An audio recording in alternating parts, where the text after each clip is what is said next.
y'all. Underneath your passenger seat is where you want to start this. Just remove the first battery terminal to disconnect the battery. Remove this cable, disconnect the battery. Okay, I'm gonna set it aside, that way the battery is not on. You can loosen that 10 mil if you wanted to, but I had a hard time even trying to get that piece off, so I just did this whole wire here, and that should cut it completely. All right, let's jump into this. So first thing is you're gonna want a really thin screwdriver or Allen wrench of some sort. Flathead, come down here. You see this little hole. Slide the screwdriver into there. Now I'm gonna fidget around down here to try to pull this forward. Give me just a moment. So it's not easy getting back there. My buddy Ralph's helping me get to it. Got this side popped out. All right, so that was a Pita for show to get those out. So now that we have this pulled out, back here, got a few clips that we're gonna have to undo for the airbags. They're color coded, so you can't really mess that up. And then this black wire, so let's take that off next.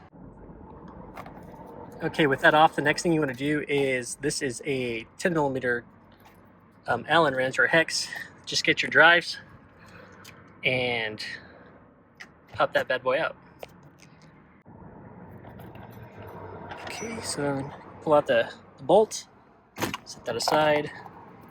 You'll see that this whole interior piece is now loose, which this whole piece is going to come forward.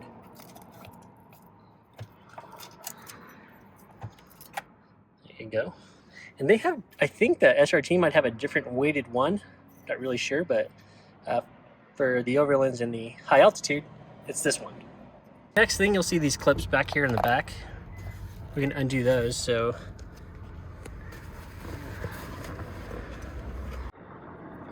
okay, once you do that, you got your clock spring here. These slide right through the wheel. Now we're going to go ahead and take the wheel apart. Okay, so the next thing you want to do is, there's some torque bits here and there, and then you're going to pop these two clips out. So we're going to do that, and then you come to the back side and pop these little doors out. There's a torque clip in there. Okay, and then once you do that one, this whole piece will come loose, and there's another torque bit back here. So there's two different size torque bits that you're going to need, a 20 and a 25. So get those, and we'll start with the 25 up here, or the bigger one, and then these two clips. So the one on this backside is also a 25 on each one of those. So let's knock those out, and then we'll get to the 20 on the other side. Okay, once you do that, you'll pull this up, and then right there, kind of behind the leather, is the 20. Knock that out on each side, and then we'll be able to pull out the front part of this, which, see this, my wheel's silver, and the Summit wheel that I'm moving over to was copper, so I did not want to have anything different like that in my car, so that's why we're swapping this piece out. Okay, final piece to this puzzle is going to be two Phillips down here on the bottom, so knock those out. All right, it's looking good. Got the silver piece on here. We're going to go ahead and put all the screws back on, and then we're going to go mount it on the Jeep. So see everything is going to match now with the black wood here.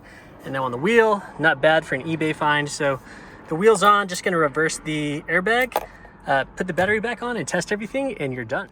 All right, that's what is up, y'all. Everything looks so much better now and flows with this interior. As you can see, silver, the dark wood grain. I feel like the high altitude should have came this way because the overlands do. Not sure why it wasn't an option. So now I feel much better about this vehicle, kind of flowing better. And I love this feel right here. I don't know, I just love it. I had it on my last overland, and of course some of the other older Grand Cherokees had that wood grain feel, and it's just a classic feel to me. I like how it feels. Not sure why, but it's awesome. It looks so much better. Thanks so much for joining today, guys. If you like this content, please subscribe down below. Hit the bell notification so you get notified when my new videos come out. I'll catch you guys next week. Peace out.